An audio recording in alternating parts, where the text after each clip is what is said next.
Now, in first call with the Palestinian President Abbas, US President Joe Biden discusses support for humanitarian aid to Gaza, and Biden tweeted, and I quote, "I spoke with the Palestinian Authority, President Abbas, to condemn Hamas's attack on Israel and reiterate that Hamas does not stand for the Palestinian people's right to dignity and self-determination. I assured him that we are working with the partners in the region to ensure humanitarian supplies each civilians in Gaza and to prevent the conflict from widening." Meanwhile, Israel Prime Minister Netanyahu has also invited President Biden to visit Israel in the coming weeks. Now, the White House is reportedly looking into the possibility of this to take place, and US President Joe Biden has also appointed a special envoy for the Middle East humanitarian needs. Let's first have a look at what exactly was said by the President of America. A week ago, we saw hate manifested another way in the worst massacre of Jewish people since the Holocaust. More than 1,300 innocent lives lost in Israel, including at least 27 Americans. Children and grandparents alike kidnapped, held hostage by Hamas. The humanitarian crisis in Gaza, innocent Palestinian families, and the vast majority have nothing to do with Hamas, spoke for over an hour with a family member of those Americans who are still unaccounted for. They've endured an agony of not knowing what's happened. And it's yet another reminder that hate never goes away. It only hides. Hate just hides under the rocks until there's a little oxygen blown under. Just a little bit. And it comes roaring out again. Folks, we have to reject hate in every form.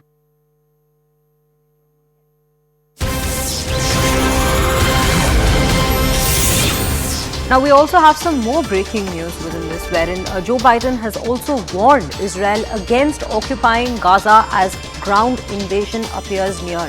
Now, President Joe Biden warned Israel against occupying Gaza in one of the most notable public calls for restraint as the Israelis respond to this month's terror attacks by the Hamas. In an interview with the CBS 60 Minutes that aired on Sunday, Biden said that it would be a big mistake for Israel to occupy Gaza. This is the input that we are getting. Joe Biden's warning to Israel regarding occupying Gaza. Now, we have Siddhant Mishra joining us on this broadcast to discuss this further as to the comments that have come in from Joe Biden. Siddhant, a very good morning to you. Well, coming to you with what has been said by the President of the United States. Firstly, this particular bit that we played out for our viewers, there is a stark change in his tonality with when he had begun the addresses where he had said that we stand with Israel, America stands with Israel, in comparison to what has been said now, wherein he has spoken about the humanitarian needs of the Palestinians. How are we looking at this? No, yes, that's right. Look, America has a role to play in West Asia. Now, what America is doing, America is doing a balancing act in West Asia. And this is perhaps the reason that on day 1, day 2, perhaps day 3, day 4, America's position was very strong, or perhaps took a very strong position. And time and again, from Secretary of State to President, they all reiterated that Israel reserves the right to defend its people. That was the official line. But given Secretary Blinken meeting heads of state of all these West Asian countries, from Qatar to Saudi Arabia to Egypt to Jordan, and the kind of response that he has received from these West Asian countries. I would like to give an example. He met President Sisi of Egypt, and you know, Egypt has not condemned what Hamas has done.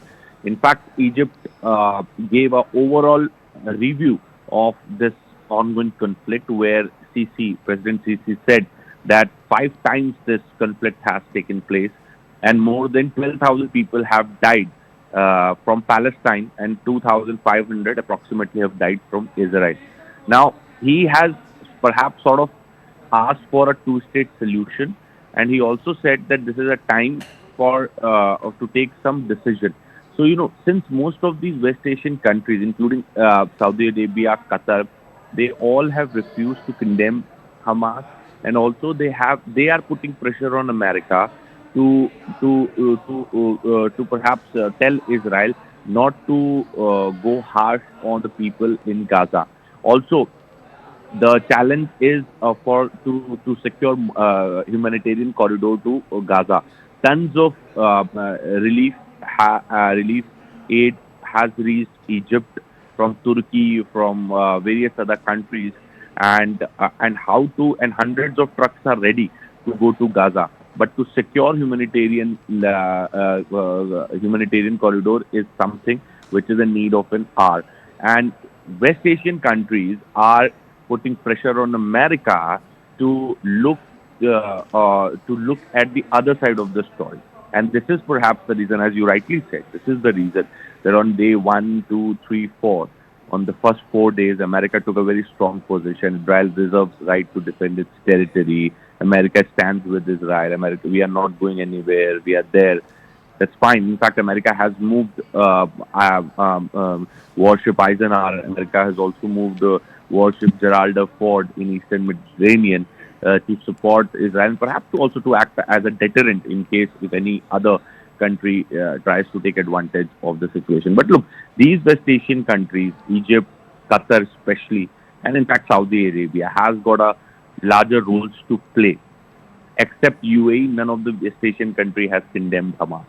So it's very important for America to bring these countries on the same page.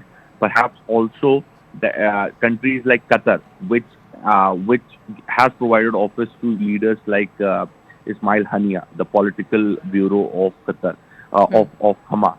Now, America also wants to rescue the hostage back. And for that, it is very important that countries like Qatar, America, and Qatar, Egypt come on the same page. And in fact, some reports also suggest that back channeling is going on to government of Qatar to secure, to rescue the Americans, those who have been taken hostage by Hamas. So there is a lot more responsibility. And moral of the story, and one thing is quite clear: America doesn't want any war. America knows the price which America has to pay if war breaks out, if it becomes into a wider regional conflict. There's already a war going on in Europe. If this starts, then the focus of America from the Indo-Pacific will again be diverted. America understands one thing, that the emergence of China is the biggest threat for America and rest of the world. So America wants to be focused in Indo-Pacific, on China, rather than again getting indulged in a regional conflict in West Asia. And this is a reason that now America is perhaps, I wouldn't say it back foot, is striking a balance. And also a small detail I would like to share to the viewers in terms of humanitarian corridors that these West Asian countries want America to secure. America has appointed a former diplomat, a former ambassador for this cause. In fact, he will be sent. He'll be negotiating with these West Asian countries, and he'll also perhaps try to find a solution that how aid can go inside Gaza, and how these trucks can get inside the Gaza, humanitarian corridors can be secured. So right now, America wants all West Asian countries on the same page, given the circumstances. Also, there is a high risk of Iran jumping into the picture, maybe through Hezbollah or directly. The recent meeting of Ismail Hania with the Iranian foreign minister in Qatar has raised eyebrows. So that is also something which America wants to stop. So you talk about West Asia, then it's only UAE which has condemned the attack by Hamas. None of the other countries have condemned it. And to bring all other on the same page, the only mutual ground right now that America has is humanitarian aid, securing humanitarian aid, and also protecting the innocent lives in Gaza. And this is the reason that now the focus of America from Israel reserves right to defend its people has partially got shifted, or perhaps is also mentioning the humanitarian aid and the lives lost. So that has also become sort of important for America. In fact, President Sisi yesterday quite clearly